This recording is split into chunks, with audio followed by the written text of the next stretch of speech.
This is ZTN News Blitz live from Harare, Zimbabwe's capital. Our top stories. Going green to cut fuel imports for Zimbabwe. Zimbabwe shuts doors to Jesus Christ. 4 men hanged in India over 2012 bus gang rape. And in sport, Dynamos wary of platinum miners' continuity. The biofuels policy, which was launched in Zimbabwe on Thursday, aims to reduce the country's fuel import bill by 700,000 litres daily.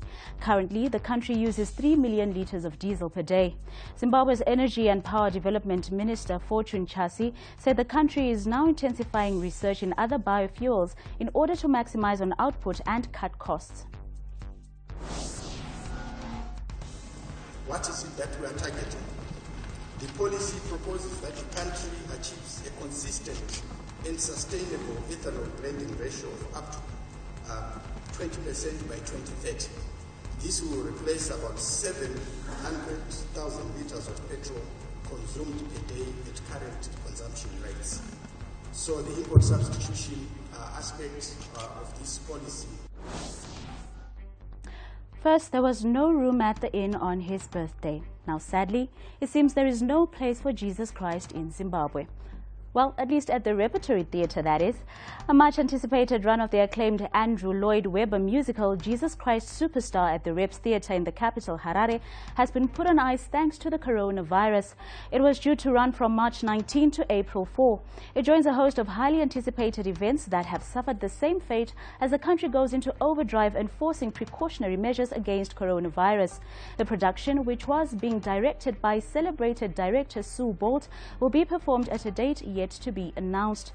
Musician Jah Praise's album, launch slated for early next month, will also now settle for a virtual unveiling. Now it's Friday and the weekend is upon us again. Ordinarily, by now, most people would be planning a variety of do's. Church gatherings, football matches, drink-outs, movie dates and music shows, among many such activities, usually mark weekends for most Zimbabweans. But with the country having imposed a ban on public gatherings of more than 100 people in the wake of coronavirus, most Zimbabweans will have to alter their routines. ZTN caught up with some Zimbabweans who reacted to the ban on public gatherings. President kuti hatichadi magatherings anodarika vanhu 100. Zvinoreva kuti tinenge takagara kumba, hatichakwanisi kuenda kuchechi, hatichakwanisi kana kutombotiwo nhasi ndashedzwa kumuchato wemwana wangu hachatokwanisi kutoenda. Saka korona yarwadzisa. Isusu tine zvidhakwa tinongotenga hawa tomwira pamba. Chero mashopu asina kuvharwa hapana chakaipa. Tongotenga hawa tomwira pamba. Handiti kana kuri kunamata Mwari anokudzwa rumba imomo futi. Hazvina basa kuti makaungana. Kangoti Mwari ndinzwe anongokunzwa rumba imomo. Hapana chakamboyo. Pane vana ndoziva kuti preventive measure yakakoshesa yakatikoshera kudzivirira chirwere. Weekend kai zvatotibatsira kuti vakasira kuzviona kuti tisaungana. Zvakudzivirira futi zvirwere zvakasiyana siyana. Takungozvigarira mudzimba nevana. India has executed 4 men for the gang rape and murder of a woman on a Delhi bus in 2012, which sparked nationwide protests and international revulsion. The 4 were hanged before dawn in the Indian capital. This is India's first execution since 2015. The attack on Yoti Singh sparked weeks of demonstrations and shone a spotlight on the alarming rates of sexual violence and the plight of women in India, where around 95 rapes are reported daily. Now in sport, we start with football. Zimbabwe Giants Dynamos head coach Tonderai Ndiraya says his team will need some time to gel together as a unit after acquiring 13 new players for the 2020 season. Ndiraya said he's taking things step by step and his first mission is to get the team to be in the top 4, from where they can launch a title bid against last season's top side, who have an advantage as they have been together for some time. So by the look of it, naturally, FC Platinum have a team, a strong team.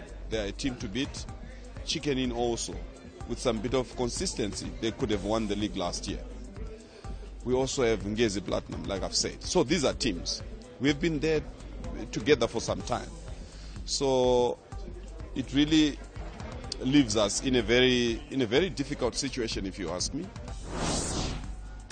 South African golfer Victor Lang has tested positive for COVID-19. Lang was diagnosed with the COVID-19 in South Africa after returning from Professionals Golfers Association tour in Mexico. A statement from the PGA Tour said Lang had no symptoms and was expected to make a full recovery after a period in quarantine. Well, ZTN News Blitz is done for the week, but we're back on Monday at 10 a.m. Do visit our website, ztn.co.zw, and our other social media platforms for more news. Good day, have a great weekend, and stay sharp.